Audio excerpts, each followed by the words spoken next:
Hello friends, आज हम start करने वाले हैं बहुत इंटरेस्टिंग और बहुत ही ज़्यादा इम्पॉर्टेंट टॉपिक सॉल्यूशन, जो कि 10th 11th 12th और जेई और नीट के लिए भी बहुत ही ज़्यादा इम्पॉर्टेंट है। अब हम इसमें देखते हैं कि सॉल्यूशन जो टॉपिक है ये तो हमें बहुत थोड़ी सी आसान लगती है। शुरुआती फेज में, शुरुआती दौर में बहुत आसान लगती है, लेकिन जैसे जैसे हम न्यूमेरिकल के साइड बढ़ते जाते हैं ये टॉपिक उतनी ज़्यादा हार्ड होती जाती है। लेकिन हम इस टॉपिक को उतना ही आसान बनाएंगे जितना कि ये शुरू में है, उतने ही आसानी के साथ हम लास्ट तक इसको पढ़ाएंगे। चलिए, हम क्या बताए हैं आपको कि ये टॉपिक किसके किसके लिए इम्पॉर्टेंट है।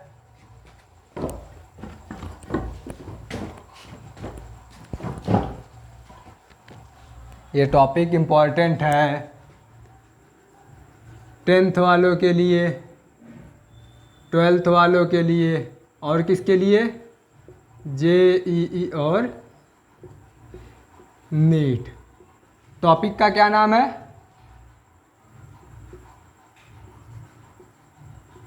सॉल्यूशन। अब देखिए, सॉल्यूशन टॉपिक में हम कुल मिलाकर के 7 चीज़ें पढ़ेंगे। कितनी? 7। देखिए, पहला हम क्या पढ़ेंगे, पहला पढ़ेंगे मिक्सचर। दूसरा हमारा आएगा सॉल्यूशन, और सॉल्यूशन में ही हम पढ़ेंगे क्या, टाइप्स ऑफ सॉल्यूशन। तीसरा हम पढ़ेंगे कंसेंट्रेशन ऑफ सॉल्यूशन। चौथा हम पढ़ेंगे हेनरी एंड राउल्स लॉ। पांचवा हम पढ़ेंगे ideal and non ideal solution. कितने हो गए टोटल, 1 2 3, ये आपका 4 5। छठा हम पढ़ेंगे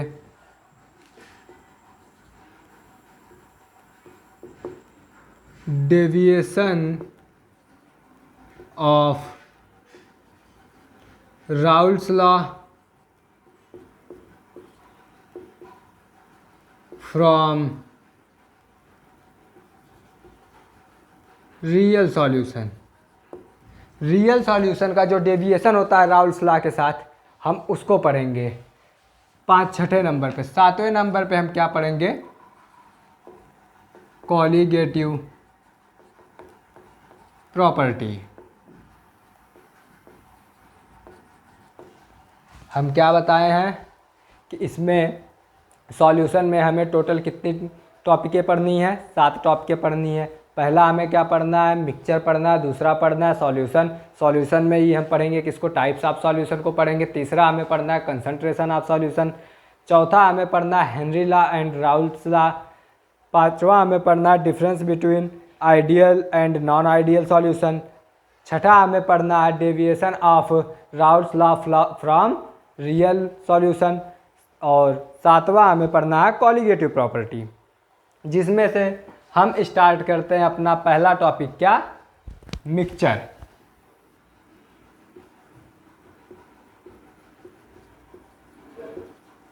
मिक्सचर। अब देखिए, मिक्सचर एक ऐसी चीज़ है जो कि जब आप बहुत छोटे रहे होंगे तभी से सुनते आ रहे होंगे कि इस चीज़ को मिक्स कर दो। किसी भी चीज़ को, खाना खा रहे हैं तो उसमें कहते हैं कि रोटी चावल को मिक्स कर दो या दाल चावल मिक्स कर दो। और यहाँ तक कि अब तो आपके घर मसाले को पीसने के लिए मिक्सर का यूज किया जाता है। तो मिक्सर का क्या मतलब होता है, किसी भी 2 चीज़ों को मिला देना। तो मिक्सर क्या होता है, 2 or more than 2 component mix with each other, then it is called as mixture। Mixture का डिफिनेशन क्या होगा? व्हेन टू और or more than two component mix with each other then it is called as mixture. चलिए पहले तो इसकी definition लिख लेते हैं। क्या बताएं हम? When two or more then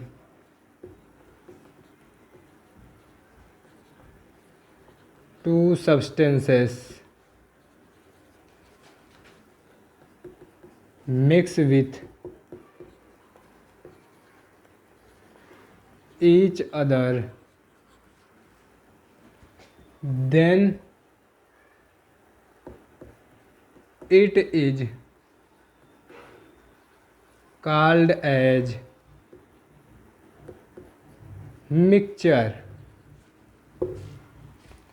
अब देखिए, समझ गए होंगे ने, जब हम किसी भी दो चीज़ों को मिला दें तो उसे हम क्या बोल देंगे?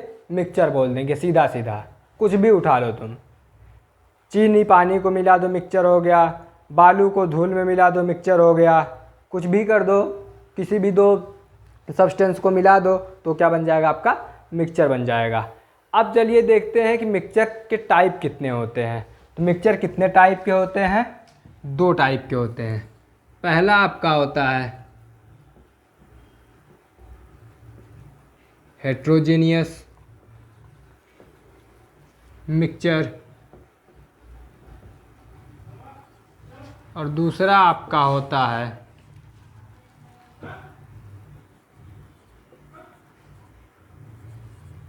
Homogeneous mixture.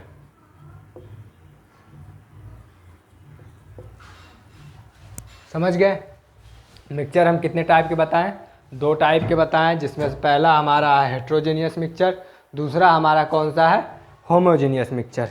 चलिए अब जानते हैं हेट्रोजेनियस मिक्सचर और होमोजेनियस मिक्सचर के बारे में। चलिए ऊपर वाला हम इरेज करते हैं।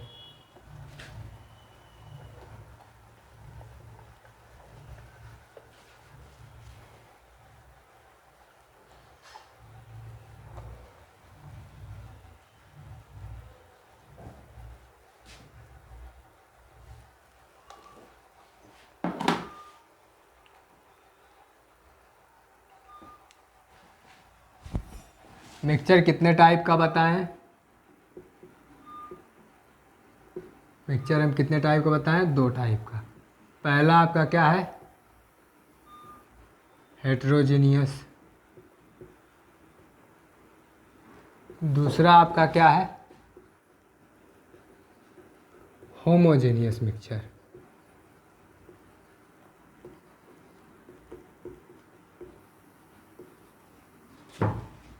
ये आपका पहला है, ये आपका दूसरा है। अब देखिए आपका हेट्रोजेनियस मिक्सचर क्या होता है। पहले तो हम इसकी इंग्लिश में डिफिनेशन लिख लेते हैं, बता देते हैं, उसके बाद फिर आते हैं इसको समझाने की तरफ। हम क्या बोले हैं? हेट्रोजेनियस मिक्सचर में अ mixture in which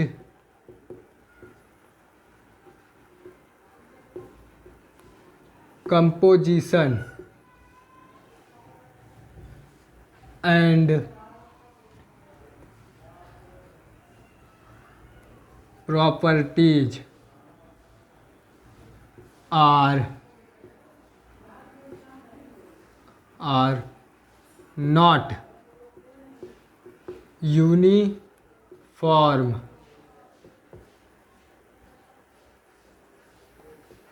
throughout the mixture is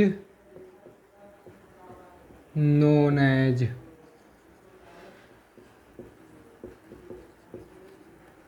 heterogeneous mixture. अब देखिए हेट्रोजेनियस मिक्सचर के डिफिनेशन में हम क्या बोले हैं कि ऐसा mixture A mixture in which composition and properties are not uniform throughout the mixture is known as heterogeneous mixture। अब हम डिफिनीसन जान लेते हैं अपने होमोजीनियस मिक्सचर की। होमोजीनियस मिक्सचर के डिफिनेशन में सिर्फ क्या हो जाएगा, a mixture in which composition and properties are uniform throughout the mixture. Are uniform, not नहीं रहेगा। होमोजीनियस में क्या हो जाएगा, a mixture in which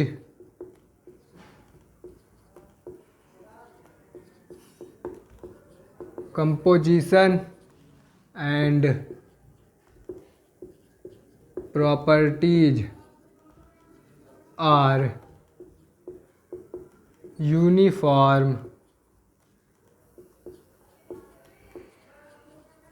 throughout the mixture are known as homogeneous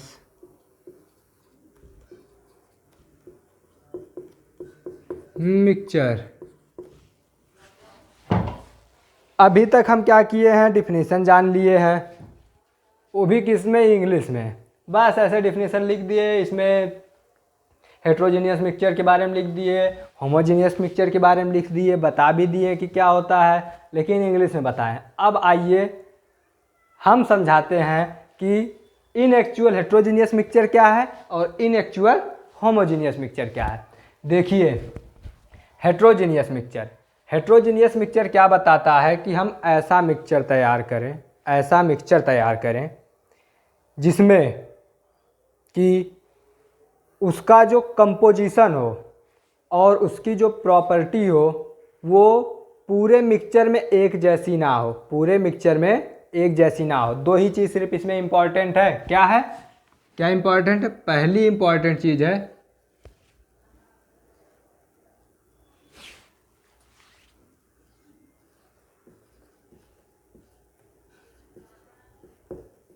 पहली इम्पॉर्टेंट चीज़ है आपकी कंपोजिशन, और दूसरी इम्पॉर्टेंट चीज़ क्या है आपका,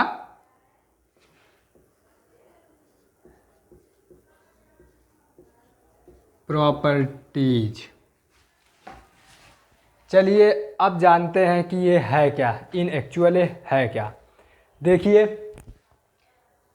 अगर हम कोई मिक्सचर तैयार करें, कंपोजिशन का मतलब पहले समझ लीजिए। कंपोजिशन का मतलब होता है कि एक कोई मिक्सचर लें, उसमें देखें, मान लीजिए हम तैयार किए हैं नमक और बालू का, मतलब सैंड और सोडियम क्लोराइड का एक मिक्सचर तैयार किए। मिक्सचर तैयार करने के बाद अब हम उसमें देखें, कंपोजिशन मतलब कंपोनेंट, क्या पूरे के पूरे नमक और बालू के मिक्सचर में पूरा का पूरा जो कंपोनेंट बना हुआ है, जो एक नया मिक्सचर बना हुआ है, उसमें सभी कंपोनेंट हर जगह पे एक बराबर हैं? तो हम देखेंगे नहीं है। कैसे नहीं है? उससे भी छोटा एग्जाम्पल, बहुत बढ़िया एग्जाम्पल आप ले लीजिए। आप लोग केक खाते होंगे, केक खाते होंगे, उसमें आप क्या देखे होंगे केक में कि पहले हमारी केक की एक पाव होती है जिसको हम बंद बोलते हैं, पाव बोलते हैं। उसके ऊपर फिर क्या रखते हैं, हम क्रीम लगाते हैं। पहले क्या होता है आपका स्पंज टाइप का होता है ना पाव, उसके ऊपर फिर हम क्या लगाते हैं, क्रीम लगाते हैं। फिर उसके ऊपर क्या रखते हैं, चॉकलेट, छोटे छोटे चॉकलेट के पीसेस रख देते हैं। अब ये बताइए, ये तीनों को आपस में मिला दिया गया, मतलब ये क्या बन गया, मिक्सचर बन गया। अब देखिए क्या इसका कंपोजिशन सेम है, पूरे के पूरे केक का कंपोजिशन सेम है?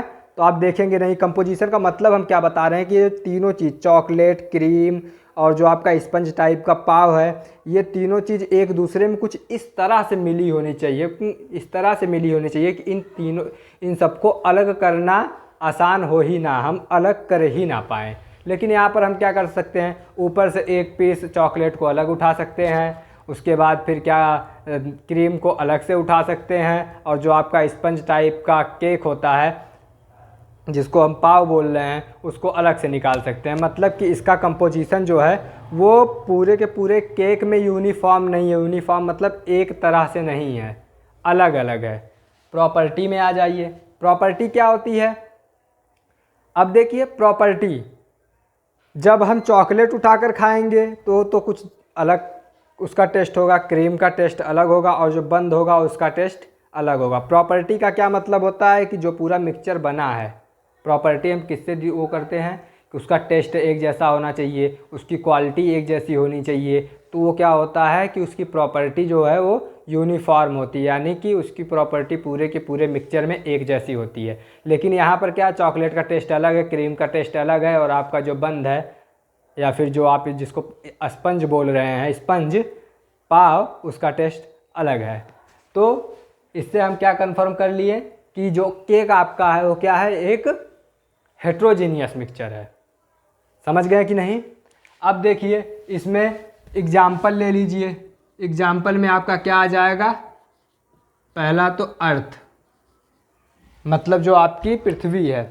पृथ्वी पे आप क्या देखते हैं? मिट्टी तो है। क्या सिर्फ मिट्टी होती है? नहीं, उस पर ग्रास होते हैं। अर्थ में क्या क्या होता है देखिए? ग्रास मतलब घास। उसके बाद अर्थवार्म। अर्थवार्म जानते हैं क्या होता है? केचुआ। मिट्टी है तो सिर्फ उसमें वही तो होगा नहीं, उसमें बैक्टीरिया भी होंगी, उसमें अर्थवार्म भी होगा, उसमें ग्रास भी होगा, उसमें कुछ पार्टिकल्स होंगे, तुम्हारे सैंड के पार्टिकल्स होंगे।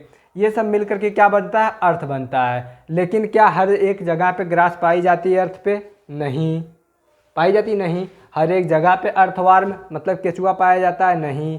मतलब जो कंपोजिशन है वो क्या है? अलग अलग। कंपोजिशन का मतलब ही समझ लीजिए कि जो कंपोनेंट हैं, जितने भी कंपोनेंट मिल करके उस मिक्सचर को बनाए हैं, उसको आप सेपरेट कर ही ना पाएँ।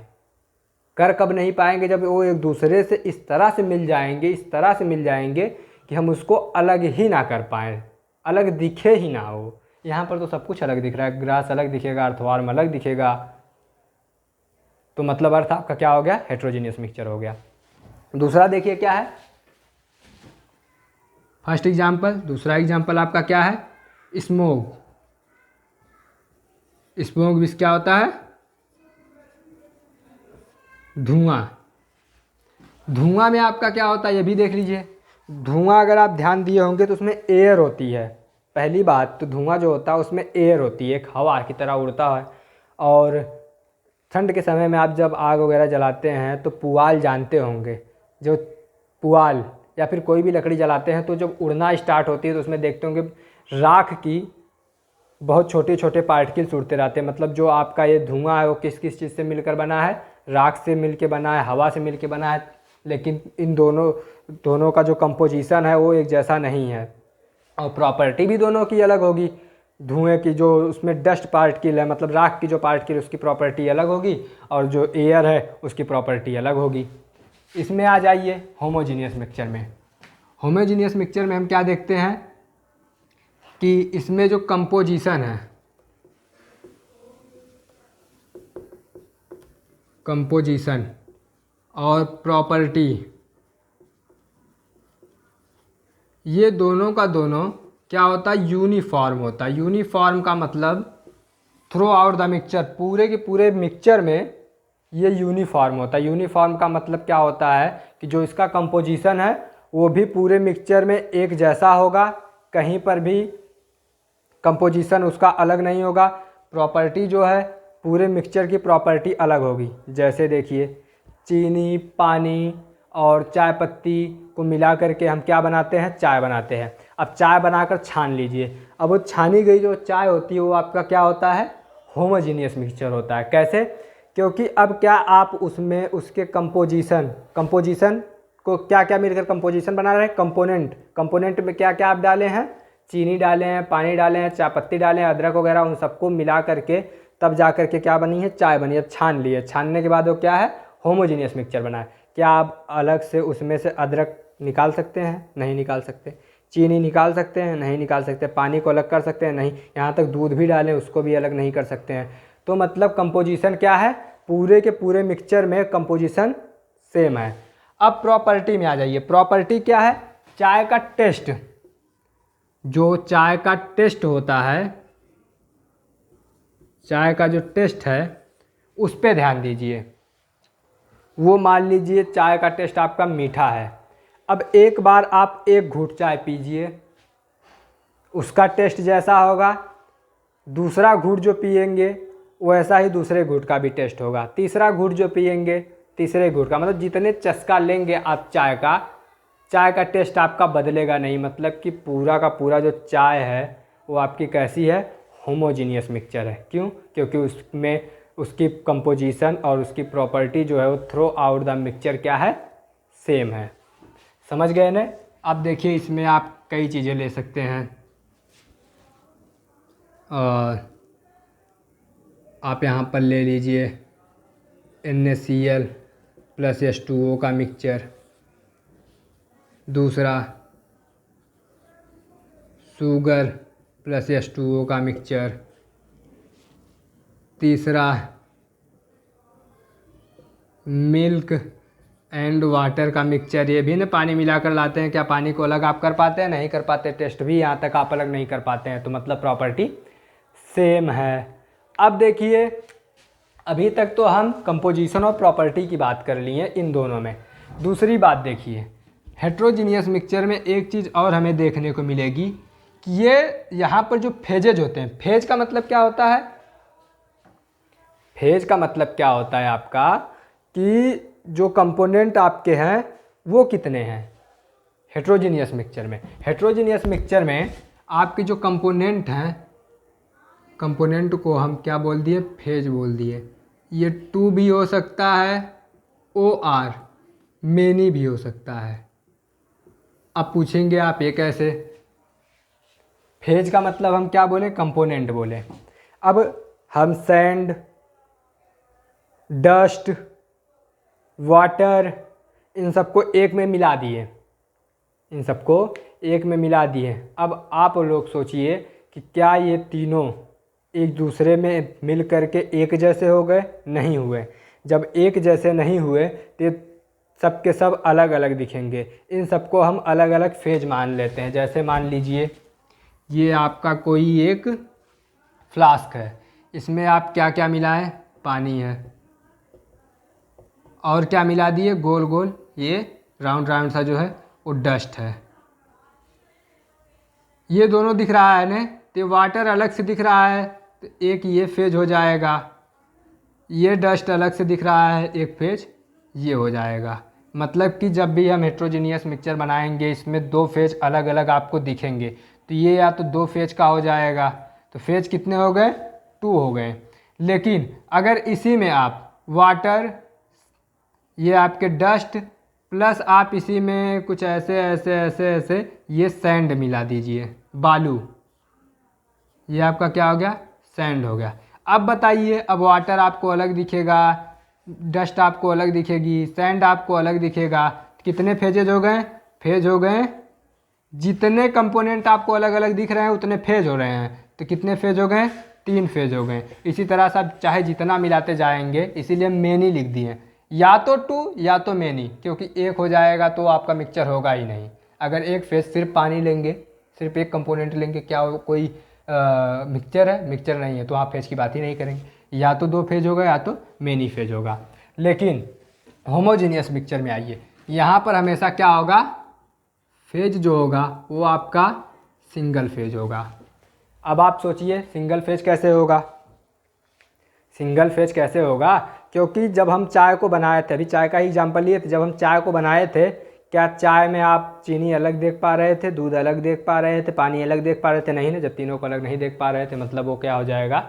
एक ही फेज हो जाएगा। जब एक ही जैसा दिख रहा है तो एक फेज, अलग अलग दिख रहा है तो अलग अलग फेज। यहाँ पर सैंड, पानी और डस्ट तीनों अलग अलग दिख रहे हैं, तो यहाँ पर कितने फेज हो गए? 3 फेज हो गए। सिर्फ सैंड पानी मिलाए हैं तो दोनों अलग अलग दिखेंगे, फेज 2 हो गए। समझ गए होंगे आप लोग।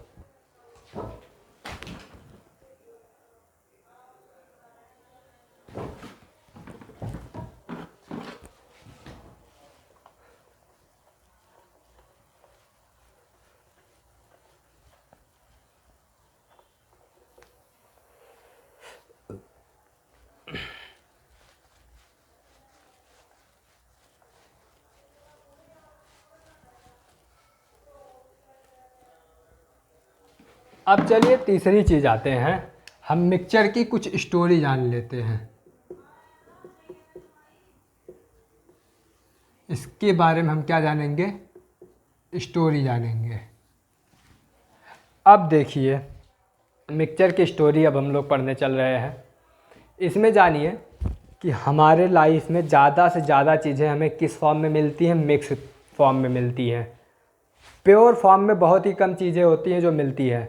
जैसे आप किसी भी चीज़ को ले लीजिए, मिल्क ले लीजिए, मिल्क में अगर आप देखेंगे उसमें फ़ैट कुछ होगा, कोलेस्ट्रॉल की मात्रा होगी उसमें, सुने होंगे आप लोग। प्रोटीन होता है मिल्क में, कैल्शियम होता है। कैल्शियम तो एक अलग एलिमेंट है। प्रोटीन जो बनता है उसमें नाइट्रोजन और कार्बन ये बॉन्ड बनाकर बनाता है, मतलब नाइट्रोजन कार्बन, मतलब कईयों एलिमेंट मिल करके तब जा कर के क्या बनाता है, बनाते हैं मिल्क बनाते हैं। मतलब मिल्क एक क्या है, मिक्सचर है। अब आप देखिए ऐसे ही जितनी भी चीज़ें देखेंगे हमारे लाइफ में, इर्द गिर्द जो भी चीज़ें नज़र आएंगी, यहाँ तक आप वाटर को ही ले लीजिए, उसमें भी हाइड्रोजन होता है और ऑक्सीजन होता है, H2O होता है। तो सोचिए ये दो H2 और O इन ये सब मिला करके हमें क्या बनाता है, हमारे लिए पानी बनता है। तो जो पानी होता है वो भी क्या है, एक मिक्सचर है। मतलब इर्द गिर्द हमारे सभी चीज़ें, जो भी चीज़ें दिखती हैं वो क्या है, मिक्सचर है। प्योर फॉर्म में हमें बहुत ही कम चीज़ें मिलती हैं। गोल्ड हो गया, सिल्वर हो गया, ये सब हमें प्योर फॉर्म में मिल जाता है, लेकिन मोस्टली मिक्सचर। ये समझ गए। आगे चलिए, अगर आप देखेंगे तो ये जो मिक्सचर होता है, मिक्सचर की जो क्वालिटी होती है वो कंपोजिशन और कंसंट्रेशन, इन दो चीज़ों पे डिपेंड करती है। कंपोजिशन और कंसंट्रेशन पे मिक्सचर की क्वालिटी। अब अगर हम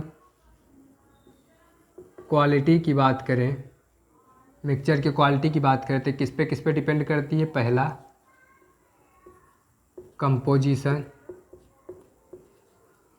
दूसरा कंसंट्रेशन। देखिए कंपोजिशन का मतलब होता है कि सीधा सीधा पहले से ही हम बताते आए हैं कि कंपोजिशन में हम जानते हैं कि कितने कंपोनेंट आपके मिले हुए हैं, समझ गए। लेकिन जो आपका कंसंट्रेशन होता है उसमें क्या होता है, कंसंट्रेशन का मतलब होता है कि कोई एक वॉल्यूम ले लीजिए किसी भी चीज़ का, चाहे लिक्विड, मान लीजिए लिक्विड का एक कोई वॉल्यूम ले लीजिए, आप पानी ले लीजिए, उसमें आप चीनी मिला रहे हैं, चीनी मिला रहे हैं, चीनी मिला रहे हैं, तो आप क्या कहते हैं, मिठास बढ़ता जाता है। मिठास बढ़ने का क्या मतलब होता है कि उसका कंसंट्रेशन जो है, उसका कंसंट्रेशन जो है वो बढ़ता गया। कंसंट्रेशन अभी हम आगे बताएंगे, यहाँ पर जस्ट आपको बताते चल रहे हैं कि उसका कंसंट्रेशन आपका बढ़ता गया। कंसंट्रेशन का यही मतलब होता है। अब देखिए कंपोजिशन में, कंपोजिशन में दो एग्जाम्पल ले लीजिए। पहला कॉपर एंड जिंक का मिक्सचर, ये आपका जो बनाता है वो ब्रास बनाता है। क्या बनाता है, ब्रास। कॉपर और जिंक मिल करके क्या बनाएगा, ब्रास बनाएगा। ब्रास आप किसको कहते हैं, पीतल को बोलते हैं। पीतल देखे होंगे ना। कॉपर, कॉपर को तांबा बोलते हैं, इसको हम अकेले क्या बोलते हैं, तांबा बोलते हैं। लेकिन जब आप इसको जिंक के साथ मिला देते हैं तब आपका क्या फॉर्म होता है, पीतल फॉर्म होता है।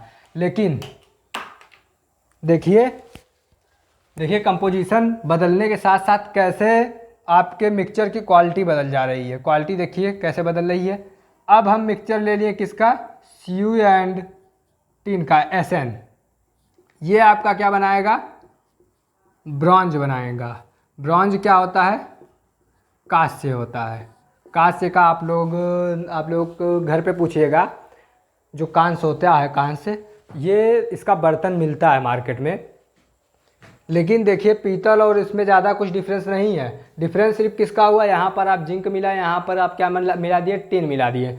जिंक और टिन है कापर ही, कापर में जिंक मिलाने पे हमें पीतल प्राप्त हो गया, जो कि एक महंगा, बहुत ही ज़्यादा, ये क्या होता है, पीतल कॉस्टली होता है। लेकिन ये कॉस्टली नहीं होता है, ये सस्ता मिलता है, क्योंकि इसमें क्या मिला हुआ है, टिन मिला हुआ है। समझ गए।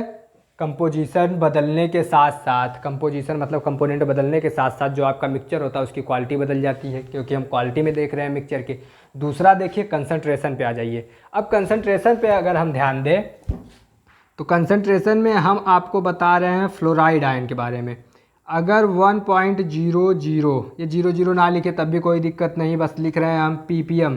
ppm का मतलब होता है पार्ट पर मिलियन। पार्ट पर मिलियन का मतलब होता है कि 10⁶ अगर कहीं पर आ जाए तो उसका मतलब हो जाता है पार्ट पर मिलियन। लेकिन हम इसमें बताना क्या चाहते हैं कि अगर 1.00 पार्ट पर मिलियन आपका फ्लोराइड आयन है तो ये आपका क्या बनाता है, एक ऐसा मिक्सचर बनाएगा जो कि आपके टूथ डिके मतलब जो दांत का जो आपका दांत जो कटने लगता है या फिर ख़त्म होने लगता है, ख़त्म होने का सीधा सीधा मतलब है मान लीजिए आपका दांत जो फट गया कहीं से, टूट गया कहीं से, या फिर दांत कमज़ोर होने लगे तो उसी को हम क्या बोलते हैं, टूथ डिके बोलते हैं। तो जितने भी पेस्ट बनते हैं, टूथ पेस्ट बनते हैं, उसमें हम फ्लोराइड मिलाते हैं। क्यों मिलाते हैं, क्योंकि ये क्या काम करता है, टूथ डीके से क्या करता है, हमें प्रिवेंट करता है।